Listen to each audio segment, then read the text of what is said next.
Hello friends, मैं आपका दोस्त दीपक हाजिर हूं वीडियो के साथ। तो इस वीडियो में कुछ ऐसे पॉइंट्स के बारे में डिस्कस करने वाले हैं जो कि बहुत ही इंपॉर्टेंट है। एज अ फार्मासिस्ट अपने आप को आप रजिस्टर्ड करवाना चाहते हैं तो इन बातों का ध्यान आपको रखना बहुत ही ज़रूरी है। तो वीडियो को लास्ट तक जरूर देखेंगे। जनरल टॉपिक तो हो सकता है मगर ये इसके बारे में काफ़ी कम लोग जो हैं, और मैंने अभी तक कोई ऐसी वीडियो नहीं देखी जो इसके बारे में भी बात करती हो। तो आप सभी जानते हैं हमें फार्मासिस्ट बनने के लिए जो है स्टडी करनी पड़ती है। पर्टिकुलरली 12th के बाद या तो वो डिप्लोमा करता है या बी फार्मा का कोर्स करता है। उसके बाद वो फर्दर स्टडीज़ अगर करना चाहता है तो बी फार्मा के बाद एम फार्मा, और उसके साथ जो है उसका सिलसिला जो है स्टडी का चलता रहता है। हायर स्टडीज़ में वो जाता रहता है। तो मिनिमम क्वालिफिकेशन अगर फार्मासिस्ट को इंडिया में रजिस्टर्ड होना है तो डिप्लोमा इन फार्मेसी करना उसके लिए ज़रूरी होता है। उसी के बाद जो है अपना फार्मासिस्ट प्रोफेशन चालू कर सकता है और फार्मेसी फील्ड में जो है अपने आप को आजमा सकता है।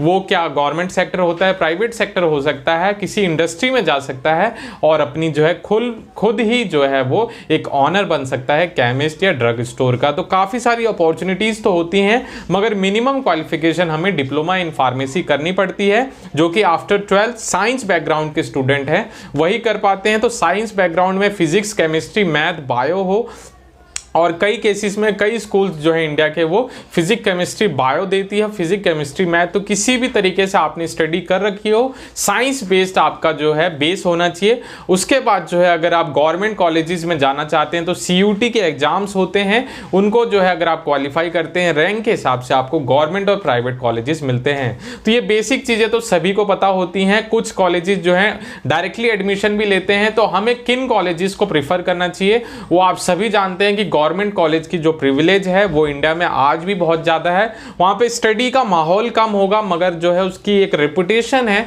या उसको जो तवज्जो, उसको प्रिविलेज ज़्यादा मिलती है। इंपॉर्टेंस जो है हमेशा गवर्नमेंट सेक्टर के कॉलेजेस को ज़्यादा देखने को मिलती है किसी भी इंडस्ट्री में। तो गवर्नमेंट और प्राइवेट, गवर्नमेंट कॉलेजेस इंडिया में काफ़ी कम है। प्राइवेट कॉलेजेस की जो संख्या है वो इन जो है डिप्लोमा इन फार्मेसी हो गया, बी फार्मा हो गया, एन फार्मा हो गया, प्राइवेट कॉलेज जो इंडिया में देखे जाए तो बहुत सारे हैं और कुछ छोटी छोटी जगह पे भी जो है आपको कॉलेजेस मिल जाएंगे।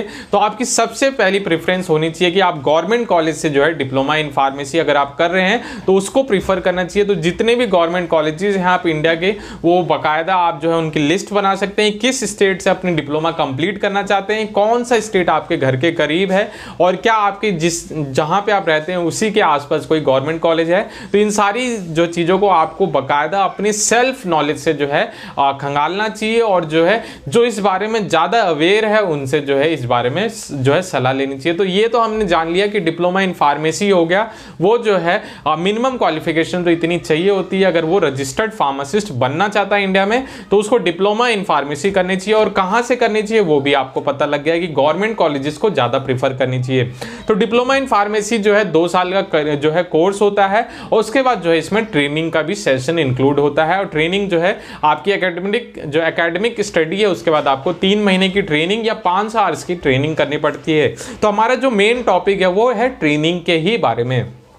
तो आप गवर्नमेंट कॉलेज से करें जो है आप डिप्लोमा कंप्लीट करते हैं, आप अपनी एकेडमिक स्टडी करते हैं, या प्राइवेट कॉलेज से जो है करते हैं, दोनों में फीस का डिफरेंस तो आपको काफ़ी ज़्यादा देखने को ही मिलता है। आप जहाँ से भी जो है आप अपनी स्टडी करते हैं आपको ट्रेनिंग जो है मैंडेटरी है और ट्रेनिंग करने के बाद ही जो है आपके फर्दर प्रोसेसेस देखने को मिलते हैं। तो जो है ट्रेनिंग का जो मेन टॉपिक है वो है, कई सारे जो स्टूडेंट्स हैं वो प्राइवेट कॉलेज के बाद जो है ट्रेनिंग जो है प्राइवेट हॉस्पिटल्स में प्रीफर करते हैं, क्लिनिक्स में प्रीफर करते हैं, जो कि वो नहीं करना चाहिए। हमें जो है पूरी कोशिश करनी चाहिए और जो पूरी कोशिश क्या 100% कोशिश करनी चाहिए कि हमें जो है गवर्नमेंट हॉस्पिटल्स हैं वहाँ पे ट्रेनिंग करनी चाहिए। इसके क्या क्या बेनिफिट्स हैं वो आपको मैं बताता हूँ और मैं ये किस लिए कह रहा हूँ और जो है इसकी इंपॉर्टेंस क्या आपको जो है आने वाले टाइम में देखने को मिलेगी। तो गवर्नमेंट जितने भी आप जो है इंडिया में हॉस्पिटल्स देख लें वहाँ पे पेशेंट का काउंट काफ़ी ज़्यादा रहता है।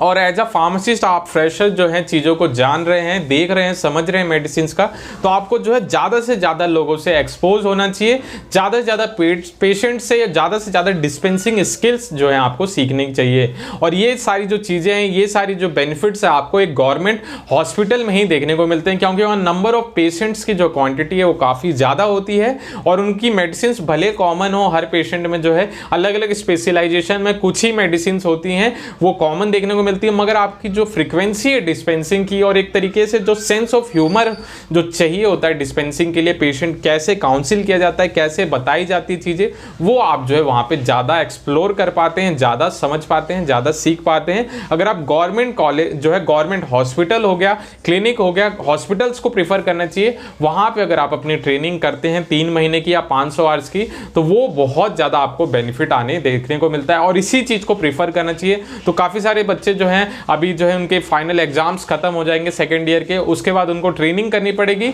तो जितने भी स्टूडेंट हैं वो कोशिश करें और पूरा प्रयास करें कि आपको गवर्नमेंट हॉस्पिटल में ट्रेनिंग का मौका मिले। और जो है अगर गवर्नमेंट हॉस्पिटल इन चीज़ों को मना करता है तो आप उससे लेके जो है उसके सीनियर जो है मैनेजमेंट से भी बात कर सकते हैं, क्योंकि कोई भी गवर्नमेंट हॉस्पिटल आपको ट्रेनिंग करने से मना नहीं कर सकता अगर वहाँ पे कोई ऐसी कंडीशन ना हो।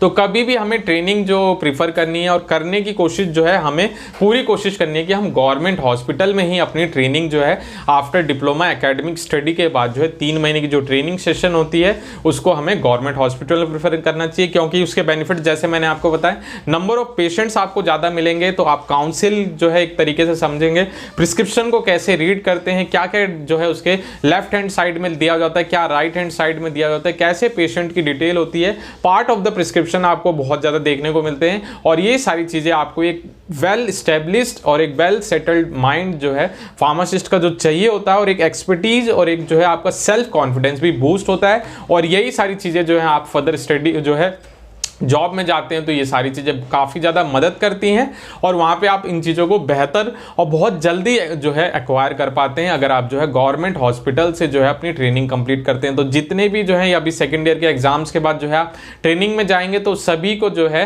कोशिश करनी है कि गवर्नमेंट हॉस्पिटल में ही ट्रेनिंग अपनी कंप्लीट करें, इसके आपको बहुत सारे बेनिफिट्स देखने को मिलेंगे। और डी फार्मा एग्जिट एग्जाम भी इस साल प्लान है, तो उसके बाद जो है आपको डी फार्मा एग्जिट एग्जाम भी देना पड़ेगा। तो ये ट्रेनिंग के बाद देना है, पहले देना, ये भी सारी जो चीजें हैं वो जल्दी ही क्लियर हो जाएंगी।